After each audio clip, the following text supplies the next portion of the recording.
저희가 지금 출애굽기 말씀을 계속 읽고 있습니다. 출애굽기 말씀을 읽다 보면 신앙생활을 배우게 되고요. 하나님을 좀 더 만나게 되는 것 같아요. 출애굽이라는 의미가 뭐예요? 애굽을 나간다는 겁니다. 이스라엘 백성이 왜 출애굽을 해야 됩니까? 하나님의 약속이 있었기 때문에 그래요. 가나안 땅이라는 하나님의 약속이 있기 때문에 출애굽을 하는 겁니다. 그러니까 하나님의 백성이라고 한다면 다 출애굽을 해야 돼요. 이 출애굽의 의미와 비슷한 게 있다면 교회와 똑같습니다. 교회라는 이 의미와 똑같습니다. 헬라어로 교회는 에클레시아라고 얘기하죠. 에크는 밖으로라는 말입니다. 그리고 부르다라는 칼레오, 이 두 단어가 합쳐져서 밖으로 불러낸 사람들의 모임이 교회입니다. 그러니까 세상에서 밖으로 불러 모아서 하나님이 약속한 곳, 그 예배당에, 교회에 모여서 하나님께 예배드리게 만든 게 출애굽인 거예요. 예, 일주일 동안 열심히 세상에서 살다가 하나님께서 이제 세상 그만 살고 출애굽해서 내 전으로 나와. 그래서 나와 함께 하자. 이런 의미가 될 수도 있죠. 우리가 과거에 계속 말씀을 나눴던 것 중에 가장 큰 출애굽을 말씀드렸는데 그게 불신자에서 예수를 믿는 이 과정이 가장 큰 출애굽이라고 말씀드렸어요. 정말 어려운 과정이거든요. 예수를 믿지 않는 상황에서 예수를 믿는다라는 것은 엄청난 삶의 변화입니다, 사실. 그 자체가 출애굽이라는 거죠. 저희가 출애굽기 말씀을 계속 읽고 있습니다. 그 출애굽기에는 이스라엘 백성들의 광야 여정도 나오게 돼요. 거기에는 하나님께서 이스라엘 백성과 함께하고 있음을 보여주고 있어요. 저는 이스라엘 백성들이 광야에 나왔을 때 늘 함께 하시는 하나님을 발견해야 된다고 봐요. 다시 말하면 우리가 예수님을 믿으면 우리 평상시에 우리 삶 속에서 함께 하시는 하나님을 발견해야 된다고 믿어요. 그렇죠? 우리는 늘 하나님을 발견해야 됩니다. 저는 오늘 말씀을 통해서 이스라엘 백성들 안에 어떤 하나님이 함께하고 계셨는가? 그리고 그 하나님이 지금도 우리와 함께하고 계신데 어떤 하나님이 우리와 함께하고 계신가? 같이 좀 돌아봤으면 좋겠습니다. 이스라엘 백성들이 출애굽하고 나서 가장 먼저 만난 하나님이 뭐냐면 불기둥과 구름기둥으로 함께 하시는 하나님입니다. 저는 그 하나님을 어떻게 표현하냐면 평범한 환경에서 특별하게 임하시는 하나님. 저는 이렇게 표현하고 싶어요. 출애굽기 13장 21절 22절 말씀 볼까요? 우리 같이 읽어볼까요? 시작. 여호와께서 그들 앞에서 가시며 낮에는 구름 기둥으로 그들의 길을 인도하시고 밤에는 불 기둥을 그들에게 비추사 낮이나 밤이나 진행하게 하시니 낮에는 구름 기둥 밤에는 불 기둥이 백성 앞에서 떠나지 아니하니라. 아멘이죠. 이스라엘 백성이 출애굽하고 나서부터 하나님께서 이들과 함께 하시는 증거 중에 하나가 구름기둥과 불기둥이었습니다. 이 불기둥과 구름기둥은 이스라엘 백성이 40년 동안 광야 생활을 하는 동안 함께하고 있었어요. 가나안 땅 들어가기 직전까지 늘 함께하고 있었습니다. 이 당시에 이 시나이 반도와 그 주변의 광야 지역의 온도를 보니까 낮에는 40도에서 45도입니다. 여름 6월달, 8월달 여름에는 50도까지 올라갑니다. 거기다가 건조한 어떤 바람도 불고 강한 햇살이 있으니까 실제적으로 햇볕에 나가면 체감 온도는 훨씬 더 올라간다는 거예요. 근데 밤이 되면 5도에서 10도까지 떨어져요. 일교차가 30도에서 40도가 차이 납니다. 그것도 하루에. 사실 저희 제주도도 계속 일교차가 있었단 말이에요. 아침에 어떤 날은 5도에서 시작했는데 어제 엊그제는 한 15도, 17도에서 시작했단 말이죠. 그 일교차가 나도 저희는 감기가 걸린단 말이에요. 근데 하루 사이에 3, 40도의 일교차가 벌어집니다. 낮에는 더웠다가 밤에는 덜덜덜 떨면서 자야 돼요. 그런 환경에서 하나님은 낮에는 더우니까 구름 기둥으로 구름을 쫙 깔아주셔서 시원하게 만드셨고 밤에는 컴컴하기도 하고 춥기도 하니까 불 기둥을 일으키셔서 하나님께서 이스라엘 백성들을 보호해 주셨다는 거예요. 네, 여러분 출애굽 말씀을 보면 알겠지만 이스라엘 백성이요 불기둥을 보면서 구름기둥 보면서 감사의 표현한 적이 한 번도 없어요. 야, 우리 하나님이 우리 삶 가운데 살아계시구나 이런 표현을 한 적이 거의 한 번도 없어요. 아예 없어요, 사실은.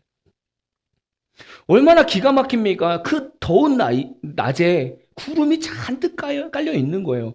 나름 시원하잖아요. 밤에는 컴컴하고 추워야 되는데 불기둥 때문에 따뜻하고 환하단 말이에요. 이 얼마나 큰 하나님의 은혜입니까? 근데 이스라엘 백성은 그게 그냥 평범한 일상처럼 느껴지는 거예요. 당연한 것. 하나님이 우리와 함께 이렇게 구름 기둥을 함께 하고 계시지. 불 기둥으로 함께 하고 계시지. 너무 당연한 거예요.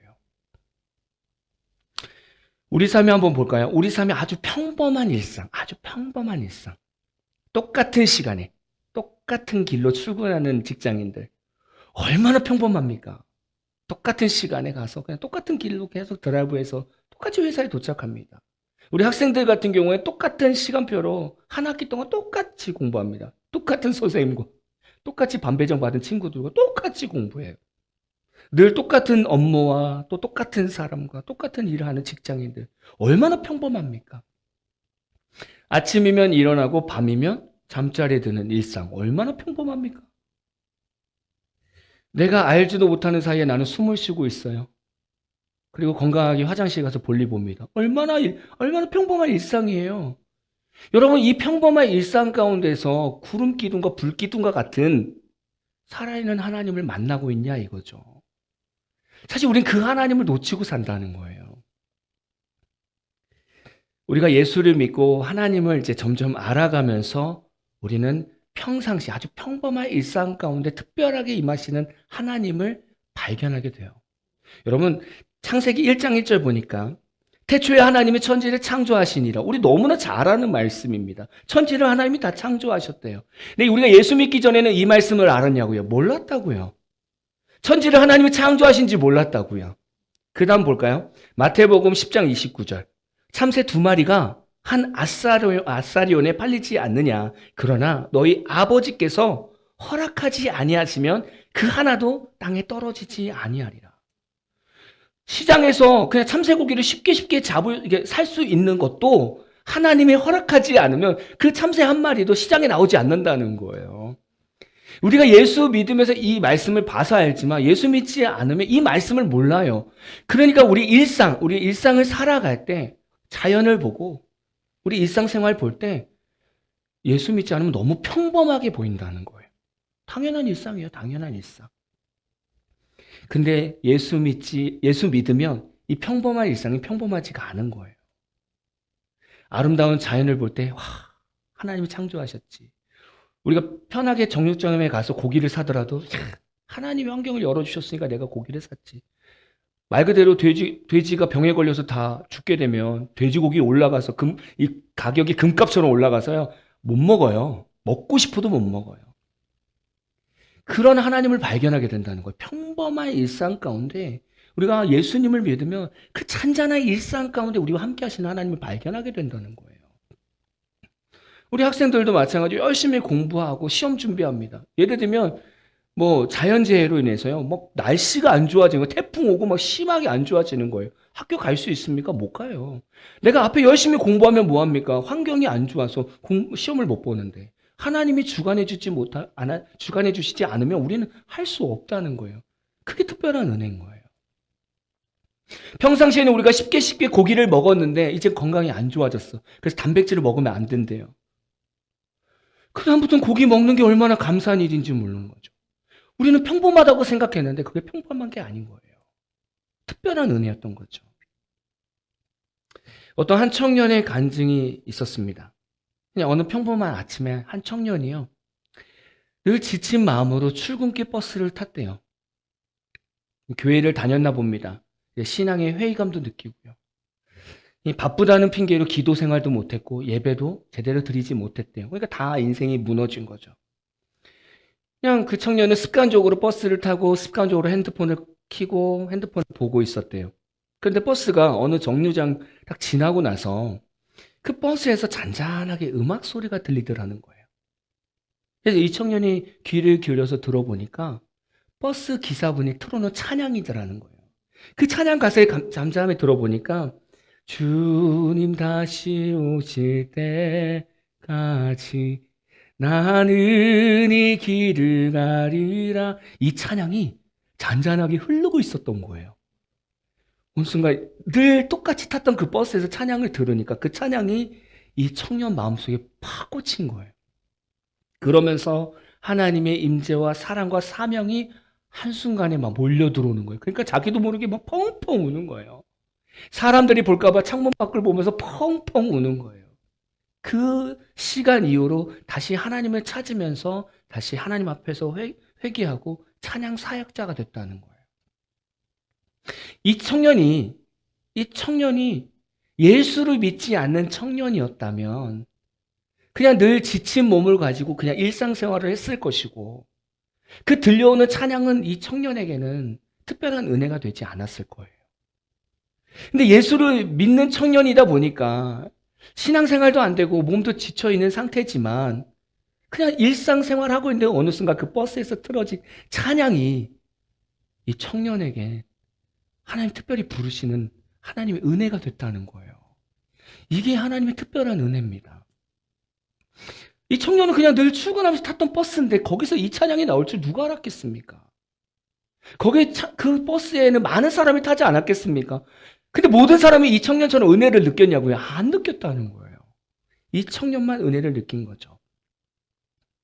이게 평범한 일상 가운데 우리가 느끼는 하나님의 특별한 은혜입니다. 우리가 이 은혜를 왜 느낄 수 있는 거예요? 예수를 믿기 때문에. 말씀을 알기 때문에 하나님이 나와 어떻게 함께 계시는가를 알기 때문에 느끼는 거예요. 하나님을 믿으면 작은 꽃을 봐도요, 감동이 돼요. 목요일날, 금요일날, 육지에서 저를 보러 좀 손님이 오셨어요. 그래서 이틀 동안 같이 따라다니면서 제주도를 좀 구경했습니다. 고산 쪽으로 갔었어요. 우리 학생들하고 갔던 수월봉을 좀 모시고 갔어요. 수월봉 가기 전에 유채꽃이 얼마나 이쁘게 폈는지 그냥 산 밑에 유채꽃이 쫙 깔려 있는 거예요. 근데 그 동네 사람들은 그게 특별하게 이뻐 보이지 않을 거예요. 매년 피니까. 근데 같이 타고 가신 집사님도 그렇고 저도 그렇고 거기가 너무 이쁜 거예요. 그래서 내려서 남자들끼리지만 사진을 찍었어요. 근데 꽃이 얼마나 이쁜지 그러면 속으로 하나님 어떻게 이렇게 아름다운 색상을 만드실까 막 스스로 감당하고 막 감동하고 있는 거예요. 와, 어떻게 이렇게 아름다운 색깔을 내셨을까? 그 감동을 받고 수월봉에 올라갔는데 그날은 바람이 별로 안 불었어요. 근데 앞에 보니까 파란 바다와 파란 하늘이 앞에 보이고 끝이 안 보여요. 근데 거기서 저한테 몰려오는 마음이 하나님의 넓은 마음이 느껴지는 거예요. 그러면서 저도 되게 마음이 편해지는 거예요. 그러면서 같이 오신 집사님한테 집사님 마음 힘들어하지 마시고 삶 힘들어하지 마시고 보세요. 하나님의 마음이 저렇게 넓어요. 하나님이 베푸신 환경 속에서 하나님의 마음을 깨닫더라는 거예요. 거기 동네 사람들은 거기 아무렇지도 않을 거예요. 늘 보는 마을이니까. 근데 하나님을 믿는 사람들은 태초에 하나님 천지를 창조하시니라. 하나님의 천지를 창조했기 때문에 어디를 가든지 하나님을 발견하더라는 거예요. 저도 그 언덕에 가가지고 파란 바다하고 파란 하늘을 보면서 맞아, 하나님이 나를 바라보시는 마음이 저 넓은 마음이지. 오히려 제가 위로를 받고 왔어요. 이게 평범함 속에서 특별한 은혜입니다. 이건 예수 믿는 사람은 느끼는 거예요. 여러분, 지난 한 주간 살아가시면서 평범하지만 특별한 은혜를 어떤 걸 느끼셨습니까? 한번 좀 묵상해 보시면 좋을 것 같아요. 두 번째, 이스라엘 백성이 어떤 하나님을 만나냐면 먹이시고 입히시는 하나님을 경험하게 됐어요. 출애굽기 16장에 보니까 이스라엘 백성들이요, 고기하고 떡이 없다고 막 원망하는 장면이 나와요. 출애굽기 16장 2절 3절 볼게요. 이스라엘 자손 온 회중이 그 광야에서 모세와 아론을 원망하여 이스라엘 자손이 그들에게 이르되 우리가 애굽 땅에서 고기 가마 곁에 앉아 있던 때와 떡을 배불리 먹던 때에 여호와의 손에 죽었더라면 좋았을 것을 너희가 이 광야로 우리를 인도해 내어 이 온 회중이 줄여 죽게 하는도다. 그럴 수 있죠. 네. 지금 이스라엘 백성 생각은 그거예요. 그래도 우리가 애굽에 있으면 종살이는 할 수는 있어도 그래도 내가 고기 먹고 싶을 때 고기 사 먹을 수 있고 내가 떡 사 먹고 싶을 때 사 먹을 수 있지 않겠느냐. 근데 이게 지금 뭐냐 이거죠. 광야에 나와가지고 지금 고기도 제대로 못 먹고 떡도 못 먹고 이게 여기서 지금 굶어 죽게 생겼다라고 지금 원망하고 있는 겁니다. 보십시오. 예수 믿는 사람은, 하나님 믿는 사람은요, 하나님께서 먹이시고 입히시는 가운데 살아야 돼요. 이스라엘 백성들은 지금 애굽에 있는 동안 맞아요. 자기들이 살아왔어요. 근데 그게 하나님이 원하시는 인생이냐 이거죠. 아니잖아요. 가나안 땅으로 가는 과정이 지금 광야입니다. 광야에서는 하나님이 입히시고 먹이셔야 돼요. 그걸 경험하면서 살아야 되는 게 이스라엘 백성입니다. 우리가 하나님 믿고 나서는 그 이후부터는 하나님이 주신 양식으로 먹고 살아야 되는 거죠. 근데 성도들이 이 말을 이해하기가 좀 어려워합니다. 그냥 내가 늘 똑같이 직장 생활하고 늘 내가 사업해서 먹고 살았는데 뭐가 하나님이 먹이시고 입히시는 거지? 이렇게 생각할 수 있단 말이죠. 근데 분명한 건 다릅니다. 예수 믿기 전에 내가 일하고 직장 생활하면서 살았던 일상이 있고요. 내가 어느 순간 예수를 믿고 나서 살아왔던 일상이 있다면 여기를 건너갈 때는 이전까지는 내 맘대로 살았고 사탄이 우리한테 인생을 막 돈의 욕심도 주고요. 이렇게 세상 타락을 이렇게 위해서 막 사탄이 끌고 갔단 말이에요. 근데 우리가 예수 믿고 나서 이렇게 건너오면 이때부터는 하나님이 주시는 양식을 먹어야 돼. 하나님 이끄시는 대로 사업해야 되고, 이끄시는 대로 직장 가야 되고, 이끄시는 대로, 그렇죠? 그렇게 살아야 돼요. 똑같이 일을 하는 거 맞습니다. 똑같이 사업하는 거 맞습니다. 근데 예수를 믿으면 그때부터는 하나님이 붙여주시는 대로 살아야 돼요. 참 중요한 겁니다. 저희가 기도 응답하면 조지 밀러가 생각납니다. 그렇죠? 조지 밀러는 5만 번 이상 응답받았대요. 근데 조지 밀러가 이 고아원을 운영하는 데 있어서 그 슬로건이 뭐냐면 나는 사람 의지하지 않겠다. 나는 하나님 의지하고 기도하면서 이 고아원을 운영하겠다. 이게 조지 밀러의 핵심이었습니다. 여러 응답들이 있죠. 여러 응답들이 있는데 그 중에 하나가 뭐냐면 어느 날 아침에 조지 밀러가 이제 운영하던 고아원에 400명의 고아들이 있었어요. 근데 늘 어려워요. 여기 고아원은 늘 어렵습니다. 양식이 없어요. 식탁에 양식이 하나도 없어요. 근데 조지 밀러는 아이들 다 불러가지고 식탁에 앉혀놓고 감사 기도를 하는 거예요. 하나님 감사합니다. 양식도 없는데 일용할 양식을 주셔서 감사합니다. 이런 식으로 감사 기도를 했겠죠. 아무것도 없는데. 그렇게 기도하고 나서 그 기도가 끝난 직후에 한 대의 마차가 고아원 앞에 딱 서더라는 거예요. 그러면서 거기에 막 구운 빵과 이제 신선한 우유가 있는 거예요. 그게 고아원으로 온 거예요. 이유를 물어봤더니 이 근처에 공장에서 종업원들이 이제 단합대회 하려고 빵하고 우유를 주문했었나 봐요. 근데 폭우가 너무 내려가지고 못 모인 거예요. 그래서 고아원에나 주자. 그래서 온 거라는 거죠. 조지 밀러는 어떤 하나님을 만나고 있는 거예요? 먹이시고 입히시는 하나님 만나고 있는 거예요. 근데 우리 앞에 뭘 나눴었어요? 환경 가운데 평범하지만 특별하게 임하시는 하나님. 보십시오. 하나님께서 환경을 만드셔서 단합대회 하려고 했던 종업원들의 단합대회를 폭우로 취소시키시고 그 빵과 우유를 가지고 와서 기도하는 사람들에게 채워주시더라는 거예요. 그게 하나님께서 일하시는 방법이라는 거죠. 여러분 우리가 먹이시는 하나님, 입히시는 하나님을 경험하는 것이 왜 중요할까요?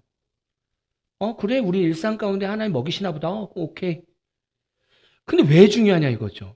우리에게 음식을 먹이시고 옷을 입히시고 집을 주시는 이유가 뭐냐 이거죠. 그 하나님을 왜 경험해야 되냐 이거죠.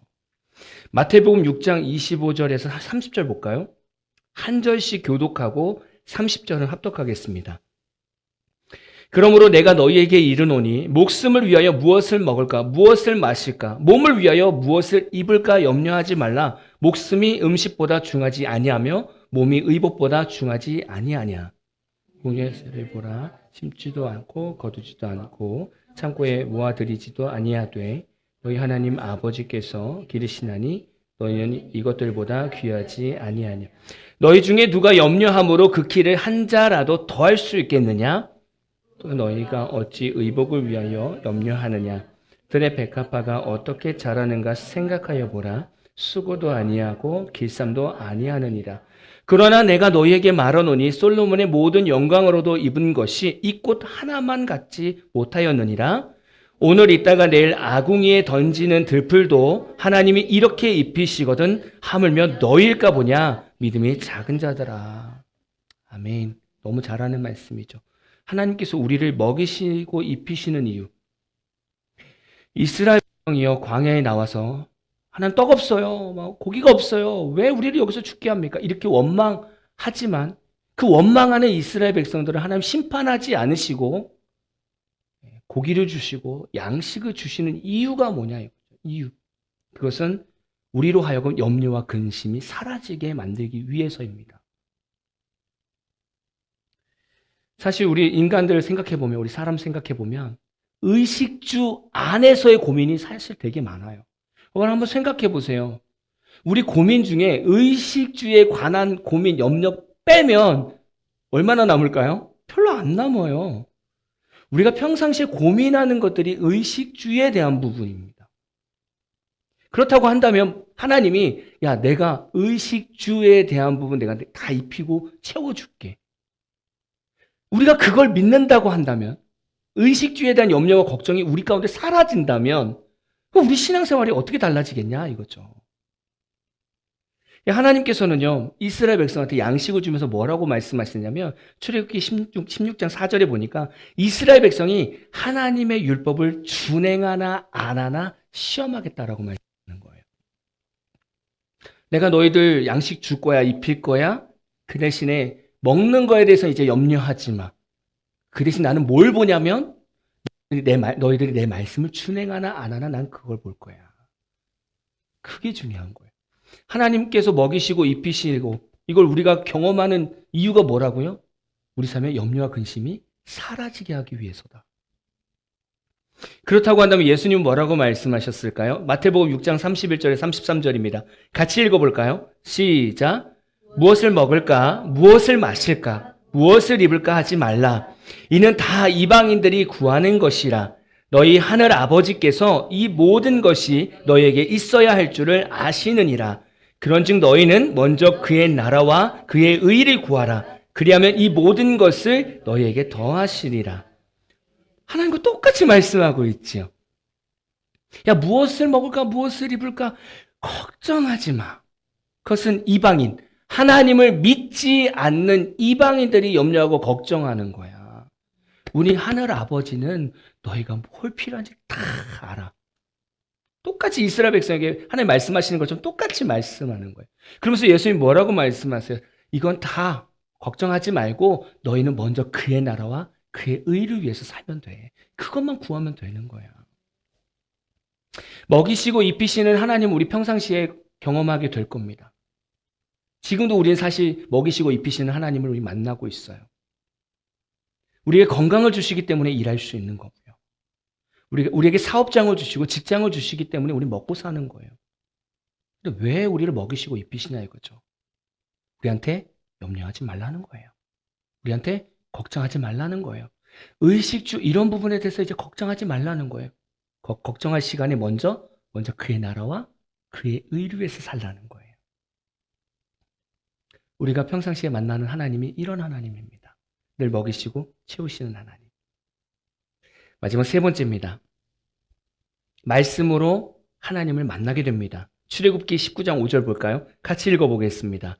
시작. 세계가 다 내게 속하였나니 너희가 내 말을 잘 듣고 내 언약을 지키면 너희는 모든 민족 중에서 내 소유가 되겠고. 아멘이죠. 이스라엘 백성이 하나님을 만나는 통로는 유일합니다. 말씀밖에 없어요. 언약을 지키면 이스라엘 백성은 계속 하나님의 백성이 되는 거예요. 아주 단순한 원리입니다. 하나님 말씀만 지키면 이꼴은 하나님의 백성입니다. 근데 이 말씀은 우리에게도 동일하게 적용됩니다. 네, 우리가 말씀 붙들고 살아가면 이꼴로 하나님은 늘 우리와 함께 하시고 우리의 아버지가 되시죠. 우리가 하나님을 경험하는 길 중에 가장 정확한 길은 말씀입니다. 그렇죠?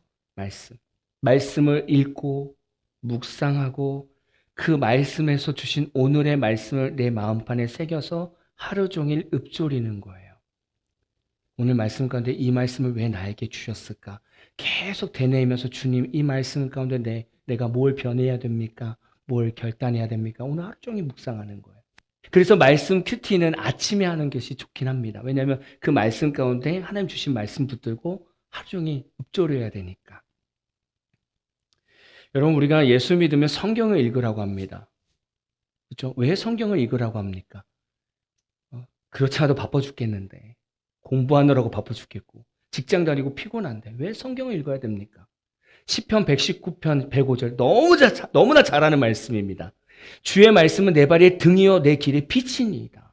그렇죠? 하나님의 말씀은 우리 발의 등이래요. 이 등은 바로 앞에 우리 바로 앞을 비춰주는 이 등을 말합니다. 그리고 길이래요. 근데 우리 일상 가운데 제일 답답한 게 뭐냐면 어디로 가야 될지 몰라서 답답하거든요. 뭘 해야 될지 답답하거든요. 눈에 보이지 않으니까 답답한 거고요. 눈에 보이는 길이 없으니까 답답한데 이걸 볼 수 있는 게 말씀이래요. 근데 현대 시대에 우리 크리스찬들 보면 바빠서 말씀을 안 읽어요. 제가 말씀드린 거면 뭐 많이 읽으라는 게 아니에요. 많이 성경 읽어라가 아니라 하루에 한 장을 읽어도 하나님을 만나려고 읽어야 되는 거죠. 그 말씀을 읽으면 내 발에 등이 되고요. 내 인생 길이 비춰진다는 거예요. 왜 성경을 읽어야 되는가? 성경은 하나님의 편지입니다. 편지. 예전에는 연애 편지도 막 쓰고 그랬잖아요. 요즘에는 뭐 연애 편지 어디 있습니까? 카톡 이만큼 보내면 되잖아요. 카톡. 너무 많이 보내면 이제 애들도 읽지도 않더라고요. 너무 많이 보내면. 예전에는 편지라는 그 낭만이 있지 않습니까? 근데 편지를 써서 보내면 상대방이 감동을 받아요. 왜요? 그 편지 안에는 구구절절히 글씨를 쓰면서 이 쓰는 사람의 마음과 이 감정과 뭐 뭔가 사랑의 표현이면 사랑의 그 메시지와 또 증오가 있으면 증오까지 느껴지는 그게 편지잖아요. 성경은 하나님의 편지입니다. 우리를 향한 편지. 그래서 성경을 읽을 때마다 하나님의 마음 느껴지는 거예요. 그래서 이렇게 성경을 읽으면 하나님이 우리 옆에서 그렇게 말씀하실 거예요. 내 마음 알게 됐어? 뭐 이렇게 말씀하시겠죠. 내 마음이 그 마음이야. 이렇게 말씀하시겠죠. 성경은요, 또 예수님을 증거하는 거예요. 구약을 읽든 사복음서를 읽든 서신서를 읽든 모든 것을 다 예수로 통일합니다. 어디를 읽든지 다 예수님이 드러나게 돼요. 그래서 예수를 믿게 하죠. 그러니까 예수를 잘 믿고 싶은데 성경을 읽지 않는다? 그것은 모순인 거예요. 예수님을 제대로 믿을 수가 없죠. 또 성경은 하나님이 우리에게 주신 약속입니다. 우리 삶에 어떻게 어떤 방향으로 인도해 가실지 우리는 몰라요. 우리의 삶이 어떻게 나아질지 우리는 몰라요. 근데 우리는 말씀을 읽으면서 우리 삶의 역사하시는 하나님께 집중하면 하나님은 계속 우리의 인생을 내가 너의 삶을 이렇게 이끌어 갈게. 계속 그 말씀 가운데 우리에게 감동을 주신다는 거예요. 말씀을 읽지 않으면 절대 이 하나님의 약속 절대 깨닫지 못합니다. 절대로 몰라요. 그리고 하나님의 말씀은 우리 인생의 삶의 매뉴얼입니다. 근데 젊은 사람들이 질문하는 게 그런 거예요. 목사님, 성경에는요, 뭐, 노래방 가지 마라, 단란주점 가지 마라, 뭐, 어디 회사 가라, 어디 사업하지 마라, 이런 게 안 나와 있잖아요. 근데 우리가 어떻게 선택을 해야 됩니까? 라고 얘기한단 말이에요. 맞아요. 현대에 우리가 살고 있는 이런 상황들은 성경에 다 써 있지 않습니다. 근데 놀라운 건 우리가 말씀을 읽고 묵상하다 보면 하나님의 성령을 통해서 그 말씀을 비춰서 우리에게 깨닫게 해 주신다는 거예요. 그래서 지금이 아니에요. 그 성경은 옛날 얘기인데 그게 현대 시대에 비춰져서 갈 길을 비춰주시고 무엇을 해야 될지 지혜까지 주신다는 거예요. 그게 하나님의 말씀의 능력인 거죠. 그러니까 그렇게 저한테 질문하는 청년들은 다 동일합니다. 성경책을 안 읽어요. 안 읽어요. 안 읽으니까 이 말이 이해가 안 되는 거예요. 말씀을 읽으면 이게 분별이 돼. 이렇게 얘기하면 이게 이해가 안 돼요. 아니 어떻게 과거 구약시대 말씀이 있는데 어떻게 지금 이 직장에 대해서 제가 선택하게 됩니까? 라고 질문하게 돼요. 저도 답답하죠. 이걸 어떻게 더 자세하게 설명합니까? 성령님이 하시는 건데. 근데 성경을 읽지 않으면 절대로 이해 못하는 게 이거예요. 내가 성경을 읽고 있는데 그 성경 속에서 성령님이 감동을 주셔서 A보단 B가 낫겠다. 이런 감동이 오는 거예요. 이거는 성경 읽고 묵상하는 성도만 느낄 수 있는 하나님의 감동입니다. 우리는 그 말씀을 통해서 우리는 하나님을 경험하게 된다는 거예요. 어떤 한 청년이 삶이 너무 괴로웠나 봐요. 예수를 믿지만 자살할 생각을 하게 된 거예요. 자살을 결단하고 나서 자살해야 되겠다. 근데 집에 있는 성경책이 생각나서 한번 그냥 펴봤대요. 죽기 전에 한번 성경책이나 펴보자. 딱 폈대요. 근데 시편 34편 18절이 나왔대요. 여호와는 마음이 상한 자를 가까이 하시고 충심으로 통회하는 자를 구원하시는도다. 이 말씀이 딱 읽어지는 거예요. 그러면서 이 말씀을 읽는 순간 마치 하나님이 지금 이 순간 나를 보고 지금 말씀하시는 것 같다는 거예요. 그러면서 그 자리에서 회개하고 다시 돌이켜서 자살하지 않고 공부해서 지금은 상담사로 청년들을 돕고 있다는 거죠. 그 한 말씀이 우리 가운데 꽂히면 그 말씀은 우리에게 소망이 된다는 거예요. 지금 세 가지 말씀을 드렸습니다. 이스라엘 백성 삶에는 이 세 가지 하나님을 계속 보고 있어요. 근데 다 못 느끼고 있죠. 우리 삶, 지나온 우리 한 주의 삶을 생각해 보면 이 세 가지 하나님이 계속 우리와 함께하고 계셨어요. 여러분 어떠십니까? 한 주간 동안 이 하나님을 만나셨습니까? 아주 평범한 일상 가운데 특별하게 우리에게 말씀하시는 하나님. 나는 당연하다고 생각했는데 내가 먹고 자고 입는 이 모든 것을 다 채우시는 하나님. 그리고 내가 말씀 읽을 때마다 나에게 어떻게 하라고 감동 주시는 그 하나님. 여러분 어떻게 한 주 동안 경험하셨습니까? 이제 우리가 앞으로 살아가면서 한 주간 살아갈 때 이 세 하나님, 이렇게 여러 보로 우리에게 역사하시는 이 하나님을 만나고 경험하고 또 그분 때문에 감동하고 감격하는 그런 한 주가 되기를 진심으로 축복합니다.